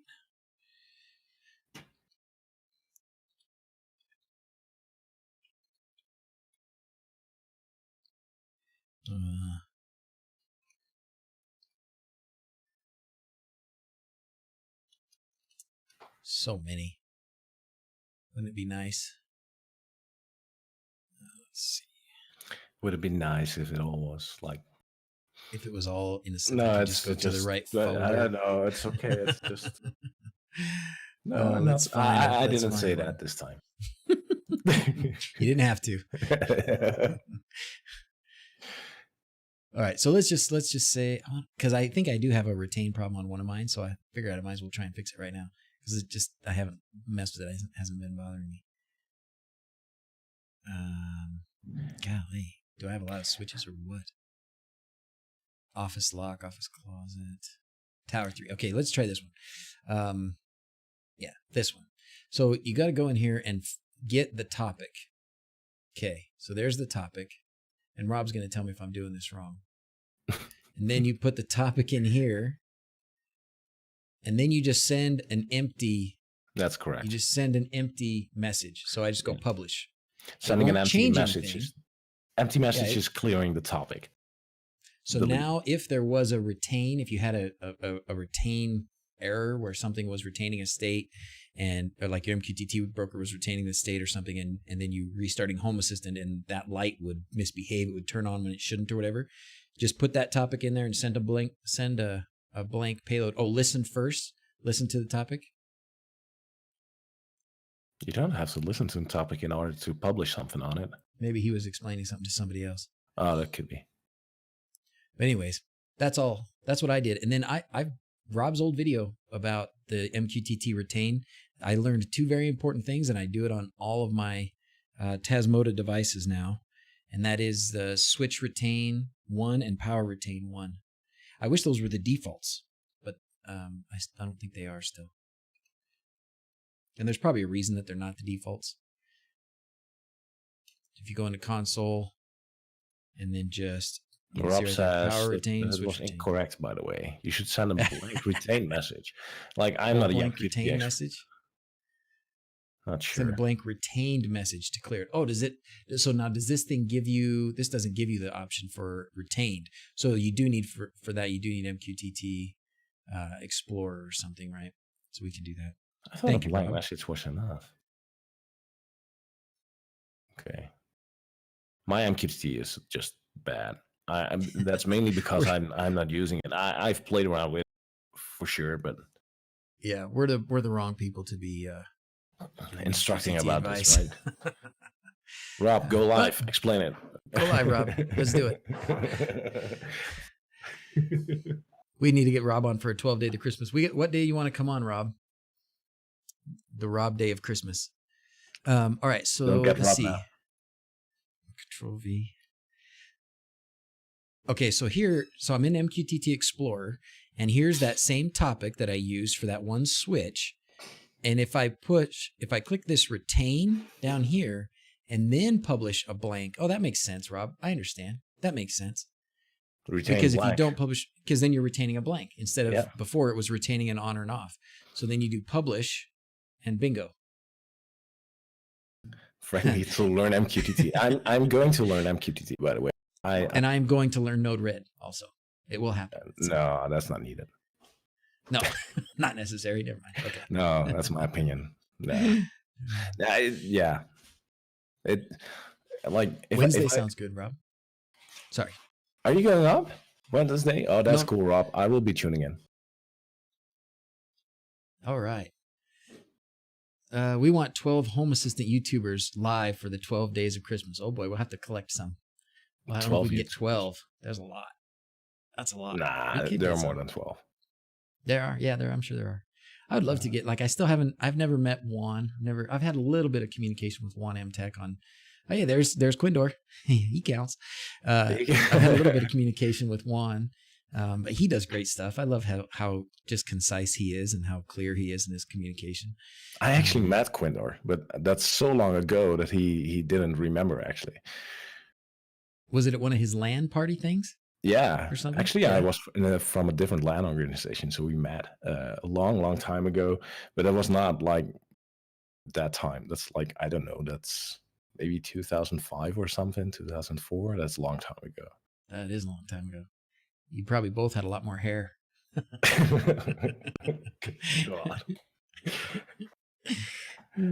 Oh, yeah, boy. Get Ben. I would love to see if Ben comes back. That'd be nice. It was fun to see his new little video. Yeah, he posted 2 videos indeed. I hope he continues now. We shall meet again at some point, Frank. Yeah, we should meet again. We shall meet again. I certainly would love to try and get out there for the State of the Union next time. Quindor, did you go to the State of the Union? No, he didn't. Oh, that's right. You had a ticket issue, right? Wasn't there like a limited number of available spots? Something like that? Yeah, kind of. Was kind of. There were many people. It was sold out. Yeah. It was cool. Good times. For sure. Hey, but mate, let's go back into your automation. That was your point, right, for tonight? So, yep. I am going to let you to it, and okay. Hope to have the possibility to give you some pointers to work on and play with, and explore the areas, mate. That's cool as well. I will. Maybe we'll do that. Maybe we'll do that for one of these coming up days as well. All right, man. Sure. Thanks for coming on, Frank. Yeah, choo-choo, homies. Choo-choo. See ya. All right. That was a good time. Can you call another scene within a scene? I think, we talked about that. And what we decided, Kupansky, is we're afraid that we would start some sort of inception. But yes, it does look like you can do that. I think the better way to do it is to call a scene as part of an automation, which you can totally do. You can totally call a scene as part of an automation. When you go in here, down here in actions, you can actually do scene apply. Is it apply? No, it is. Apply. But I think you could do it here too. Activate. Yeah, there it is right there. Activate scene, and then you can just pick your scene, and it just gives you your scenes. So the better way to do it probably is set up an automation with whatever trigger you want, and then activate the scene as part of the automation. Feel like such a noob here, but learning so much. We're glad. Elobi, we're all noobs, brother. We are all noobs. Except Rob. No, it's great. This is the place to be, to learn. That's for sure. It's the fun part. If you understood everything, I can't imagine how boring life would be if you knew everything. To me. I want to live like hundreds of years just so I can learn all this stuff. Don't get me wrong, I'm not too crazy. I do like to veg out and do nothing with my brain every once in a while, but learning is what keeps me motivated. When I get up in the morning, it's about what am I going to tackle today and how am I going to figure something out, and that's what motivates me. And I think that's why we're all here, because there's some of that in all of us that we enjoy. So we're doing this together because it makes us happy, satisfied. So. All right. MQTT Explorer is an app. It's on GitHub. Yep. I think it's even a Chrome extension. There's a few of them, but MQTT Explorer is a good one. MQTT Lens, that's the one that's the Chrome app. So that's another one to try. But it is good to have something like that. That's another,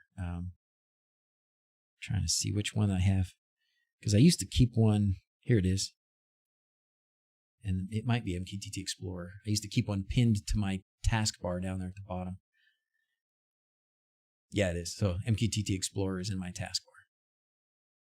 So then you connect it to your broker, and it's really pretty useful for if you're having trouble with MQTT stuff. It's pretty useful for troubleshooting and seeing what's really going on with your broker.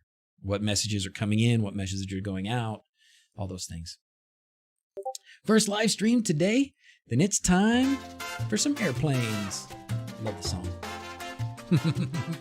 Glad you're here. Michael Larson. Thanks for being here, my friend. Set option 19. Set option 19 is, if I recall, that's the auto discovery, correct, Leon? Good to be here live again. Hey, Mark Mulder. How's it going? All right. You guys got any more questions about, so today's big topics, and I think we covered them really well, were the scene editor and the automations editor. They're good. And there's a lot of new things. I learned some stuff today about how to use devices better. I looked at devices, but my brain was stuck in thinking about entities and services instead of, being able to go, like Frank said, it's a level above that. This, when you're using a device and they give you those options, it's using services and it's finding the entities, but it's saving you the steps of having to remember what those are or figure them out or learn them. So thank you, Alex. Calendar trigger works good. It does, doesn't it? I got my score yesterday. My team lost, but I got my scores yesterday during the game. So that was awesome. I loved it. Let's update the calendar because somebody was asking me earlier today about the calendar. No, we just want to go here. DrZzs.com is gonna be under some new things. I'll get to you, Tyson. He lives south of the main part of Lehigh, so not in the northern part, but like not Thanksgiving Point, but further down. So I can send you his address. I got his address. Just remind me, and as soon as we get off the stream, I'll send it to you. How to remove old MQTT devices set by auto discovery? That's a good question. Rob, what do you do about that? What I did, Leon, they used to bother me, but after a time, I just started ignoring them. But yeah, how do you get rid of old devices in Home Assistant that have been discovered by auto discovery? Can we talk about the Android app? I don't have anything with Android on it. Time to get Let's Encrypt certification. Yeah, for sure. I need to. I do need to, because I want to use it for more, selling of things. I want to sell some things that are, easy, or make them easier to get and such. And so I'm not going to ask anybody to check out in a shopping cart with HTTP instead of. So anyways, if you go here, somebody was asking me about how to get a hold of the calendar. If you go to DrZzs down in the corner, if you click this add to Google Calendar, it will add this calendar to your calendar. So now let's go, I don't know if I can add it right here. That's too bad. I can if I go to my calendar, but let's pencil in Wednesday, Rob. I don't know what my work schedule is, but we can keep in touch and let's pencil you in for Wednesday. We can pick a topic. Maybe we can do some Node-RED or something like that.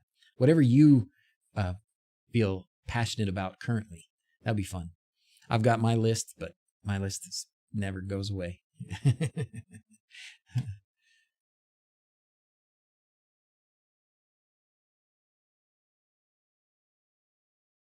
see, I'm trying to check this.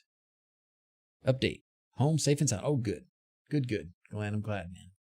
Don't know if you're here, but can't figure out how to control and learn RF codes to control my ceiling fan from Tasmota Flash to Sonoff RF Bridge. Okay, 4 tracks. Well. So did you, when you did the flashing of the bridge, did you also do the extra flashing of the chip to expand the I don't remember what they call them. They call them channels. But the Sonoff RF bridge, there's an extra chip on it. And this is my layman's way of explaining it, which is the only way I know. There's an extra chip on there, and that chip is set to only receive signals from a certain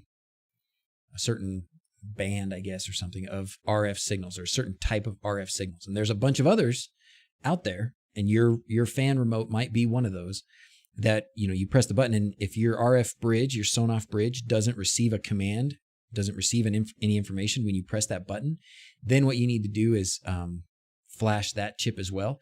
What I would recommend you do, if I was in your shoes, what I would do is I would follow Jenny's Pinky Wafer. Pinky Wafer did a really good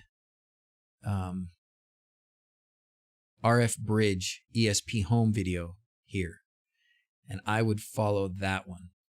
It's not Tasmota, it's ESP home, but this is what I would It does receive the info? Oh, okay. Well, if it receives the info, then where are you falling short then? Oops.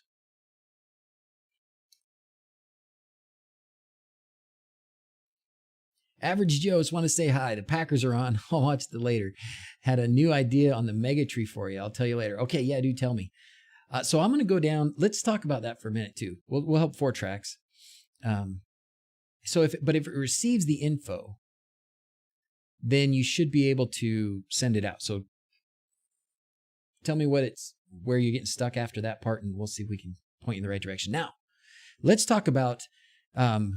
Rob did a great Megatree video. Did you guys see Rob's Megatree video? He got a real Megatree and did it the real way, the way that'll probably last. But I want to do like a full-on DIY thing, and I want to use Node MCU kind of thing, or D1 Mini, whatever, and wLED for a Megatree. So I need to build the structure. And I want it to be minimal, but sufficient. So talking with Scott yesterday on the stream, for his Megatree, he sort of DIY'd it. He did some of the parts himself. Like he used a ring of PVC around the base that he bent. And that was how he secured the end of the strings of LEDs that were on the ground. And then he put a piece of conduit in the ground, and at the top of it he had the boscoyo, the tree topper. So it has a top there, and it had the strips that run down the sides, and that's where you stick your lights in. So what I want to do is something like that, but skip the boscoyo part and build it ourselves. Did I set up the Christmas tree? Is that going to be your Megatree? I did set up the Christmas tree. I wanted it to be the Megatree, Quindor, but the kids wanted to get it done. What I did put, I did run like six or 7 strings of WS2811 lights, and I'm running it off of a Node MCU and wLED, of course, which is awesome, and it works really well. And we can have all kinds of different lights, and the kids love it, and it was easy. So, but no, that's not going to be the Megatree this year. I thought about it, but it's not going to be the Megatree this year. I need to go to the hardware store. Maybe, I don't know when I'm going to get a chance. That's the problem. But I need to go to the hardware store and just kind of get some ideas and look and see. I heard somebody say that they used like that metal strapping, and they you can buy it in rolls, and then you could maybe drill and poke your stuff through, poke the lights through. Maybe I don't know if I think that strapping, I have some, but the stuff I have is really thick, and so it's really hard to unwind. And I think if you tried to unwind it, 8 feet long or 10 feet long, you'd have a mess on your hands. So instead of doing that, I think I want to do something flat, and something flat that I can put, holes, something flat that already has holes, so I don't have to,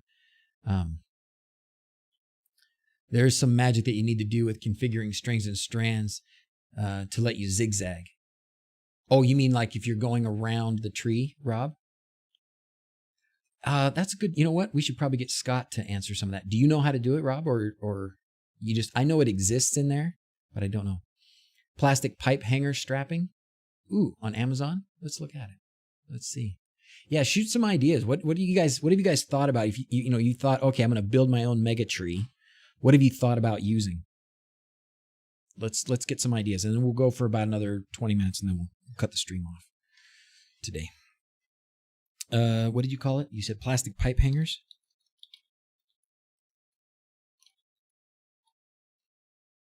Plastic pipe hanger strap. Oh, this stuff. This what you're talking about? Okay, it's got the holes in it. How far apart are those holes? Spaced 3/4 inches apart. 100 feet. Nail holes are 1/8 inch diameter, spaced 3/4 inches apart. Polyethylene, quick, inexpensive way to hang pipe from joists or rafters. How, I guess this stuff it gives you something. Don't reinvent the wheel for Megatree. The pixel mount strips from Boscoyo are cheap enough not to break the bank. Okay, well, maybe that's true. The other thing is, how fast can I get stuff? How do you spell Boscoyo? I love reinventing the wheel, though, Rob. Gosh. That's what I do. All right. Christmas. Oh, Christmas tree. Arches. Mini trees. Gotta be why pixel mounting strips and rolls. Oh, so it's this stuff here. Is that all it is? 200 feet of it for $50. Actually, yeah, if you're looking at, yeah, but this is also saving you quite a bit of labor, right? Because those holes are already there. Almost died when I saw the drilling you did for your mounts. Look, but dang, yeah. You know, some guy. I have a hard time now recommending that to anybody. That's hard. It took a lot of time. So the straps that are pre-cut, so you even have them cut to specific lengths. Is that what these are?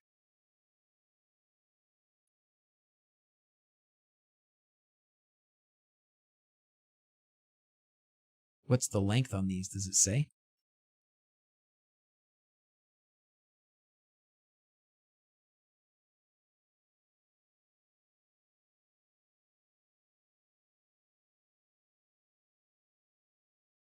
"95 inches long. Each strip is 95 inches long." Okay. Electric pipe, like you already have, is it too dim? You could put it down there. Let's see. What did that cost? That was about $2 for that. You know, if you look at this, though, the price. So for one 10-foot length, so this is going to be, 96 inches. That's 8 feet, right? So that's only going to be, so that'll be like, by the time you put it out at an angle, you're talking about maybe an 8-foot tree, or sorry, 6-foot tree. 95 holes. How long is that outside of the US? Hey, Google, what's 95 inches in centimeters? This is how I do it. 95 inches is equal to 241.3 centimeters. And Nathan was faster than Google. Thank you, Nathan. Well, but for one strip of this at $1.40, I got to say that is pretty cheap. The thing is, do you want a bigger tree than 95 inches, right? So your lengths, do you want that to be bigger than 95 inches? If you do, then you're going to want, 200 feet of it and then cut it up. But you'll have to figure out how big you want your tree to be. As far as the pipe, I think it wouldn't be too dim, but it certainly would be dim. I think a lot of times on the mega trees, and it depends what you're looking for. I think it would work. I mean, dang near anything would work. And what's better or not is so much a matter of preference. What is it? What do you want to see when you look at it? And if what you want to see is a diffuse line, then the pipe would work. I think a lot of times when they do the things on the mega trees, you use a lot of the blank space to try and make a picture. And if you had these, white pipes, that would change the function if you wanted to put an image on there. Like when I was over at Mike's house, RGB man, he has like things dancing on his, like almost little cartoon characters, not almost, little cartoon characters come out and do stuff on the mega tree. And if there was pipes, it wouldn't look as good for sure. And ugly in the daylight too. It looked like a big teepee. But it was a good thought. It's a good thought. I like trying to use PVC for a lot of things. It's a super useful material. But yeah. All right, Bobby, the IT guy. Hey man, good to have you. Thanks for being here.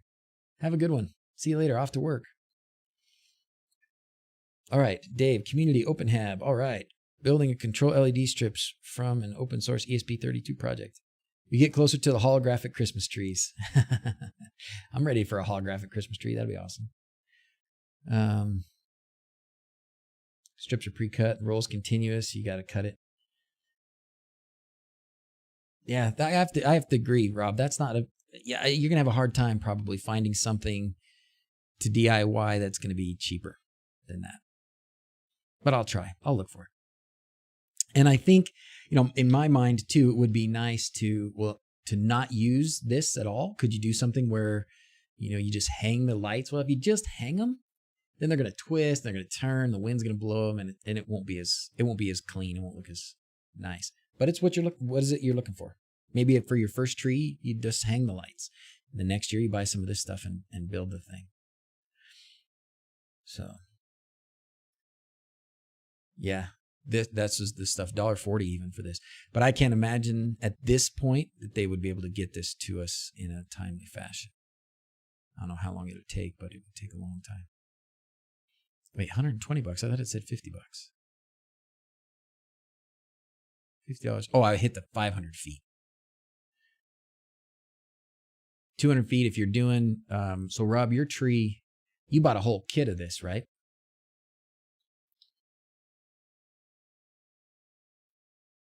Gilbert Engineering has some slick stuff too.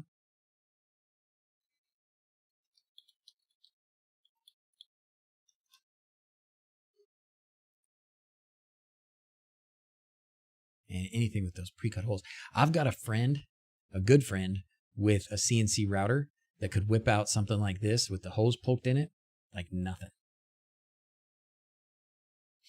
2x1s with pixels drilled through, line up the house, mega tree. Yeah. So, the funny thing though, Tyson, if you do that, you could paint it black and that would be fine.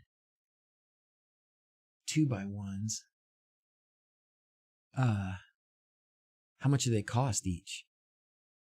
And are they going to be cheaper than this plastic stuff?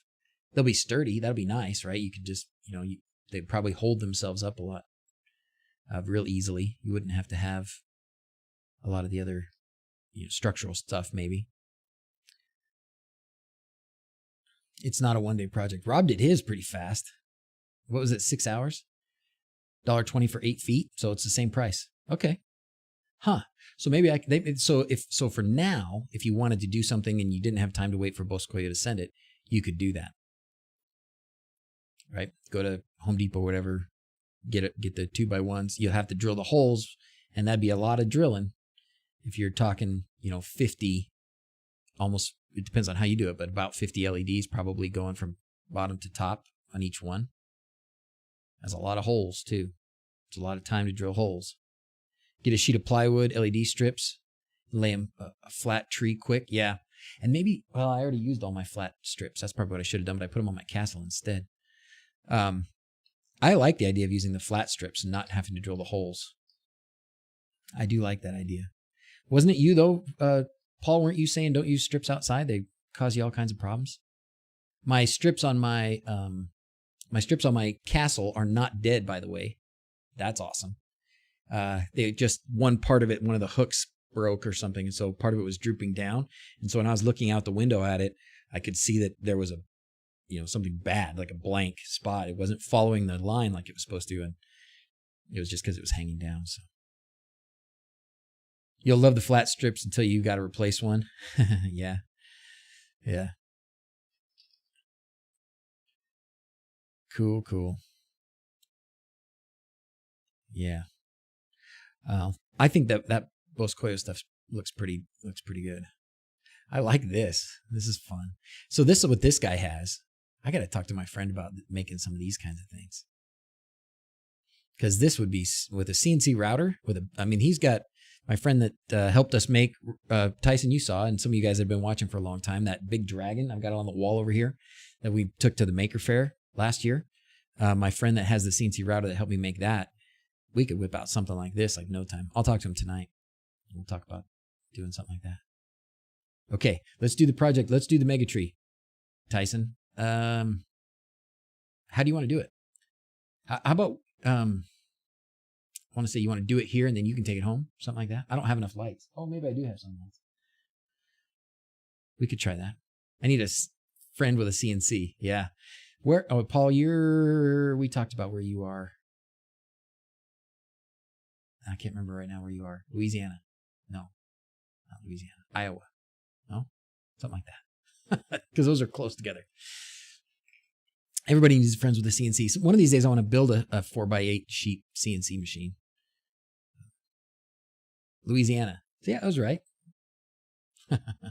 Okay, let's chat after. All right, guys, let's see. You know what? My cube wasn't working for calling the kids up for sign off last time, but we'll do it this time. Let's open the drawing. We can do a giveaway today for stickers.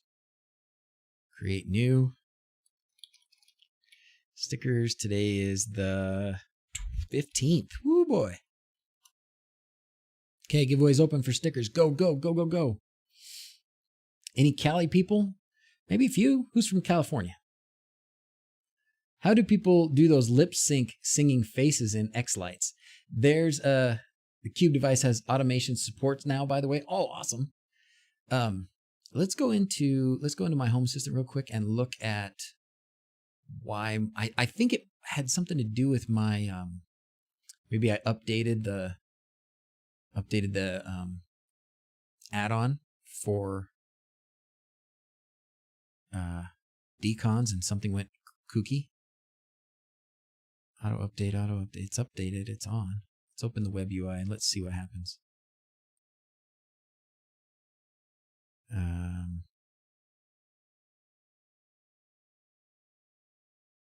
Switch editor. What? This is weird. Sensors.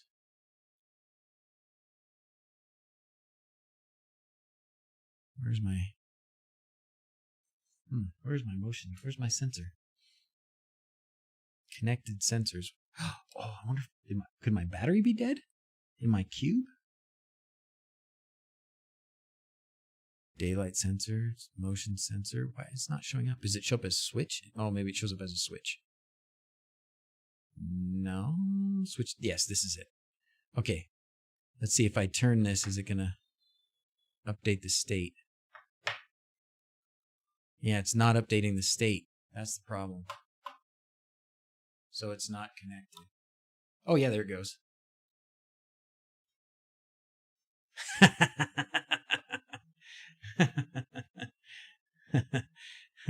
I double tapped and it played my rock and roll thing. I don't know if you guys heard that, but that was Metallica there for a second. So it should work if I throw this up in the air. That was weird. It skipped the whole. It just called out Holly. It didn't do the other part. There it goes. There it goes. Time for sign off. Time for sign off. Time for sign off. Okay. Well, it's working. Who knows? Who's going to say why it works and why it doesn't work sometimes? All right.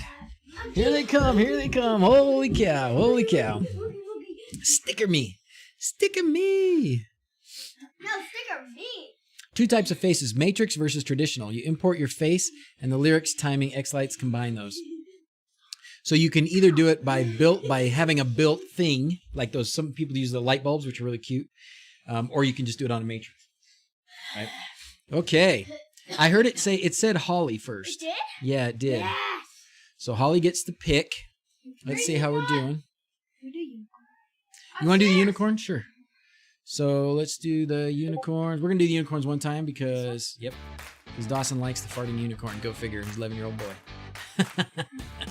What is cooler than a farting unicorn? Nothing I can imagine.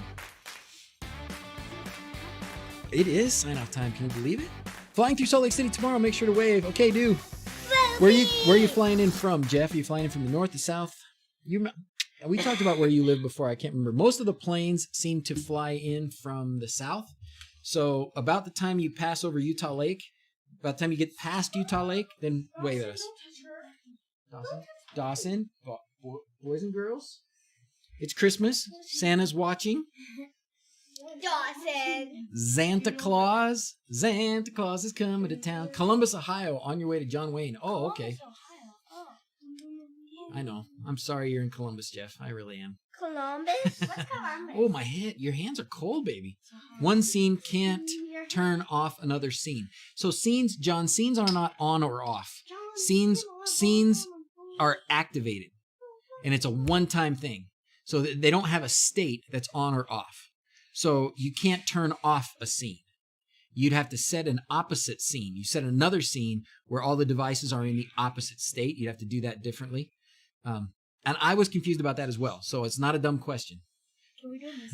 Oh, you're a U of M fan in Columbus? Oh my gosh, I'm so sorry. That is so hard. I can't. It's hard enough being anywhere with the Buckeye fans around. Okay. Can I do a miss? No. The missile? Yeah. Okay, we're going to do the missile. We're having fun with this one. Sorry about that. If the, okay, now, and lightning? Okay. I still hear bunny ears. I see bunny ears back there. Okay, are we ready? Greetings to the kids. Look, Olaf. It's Olaf the snowman. Olaf! Olaf says hi to the kids. Where's Olaf? He's right here. Olaf Rolnick. Olaf! My guess is Olaf is in the Netherlands. That's what I would guess. Okay, go ahead and hit it. And the winner is Polson. Polson, you are the winner. My desktop is wrecked. Did you already pick one? Okay, Dawson picked this one. Oh, Dawson hasn't done it. Boom. And Brad Corey, you are winner number 2. Okay. Holly just signed off for us. Okay, but we could do it. Let's do it really quick. Let's end it. Let's end the giveaway. I know what Father Time and the gang are going to ask for. Haven't done nothing on the bug this week. Nothing on the bug this week. That's okay. It's been busy doing other things. I'm streaming every time I have a chance. Grip ties. Everybody knows. You can go to !GT to get the grip lock ties. And if you put in DrZzs at checkout, you get free shipping. Same price as Amazon, but they make more money. My friend's the engineer. We've talked about that a million times. Thank you for doing that again. And we will be back tomorrow when I get off from work. And I have no idea what time that's going to be, but it'll be later. It'll be ASMR sign off. Okay, so we're going to get real close to the microphone and we're going to do ASMR sign off. Okay. Okay, ready? As always, thanks for watching. Till next time. Adios. That was awesome. Okay. Have a good one, everybody. See you tomorrow.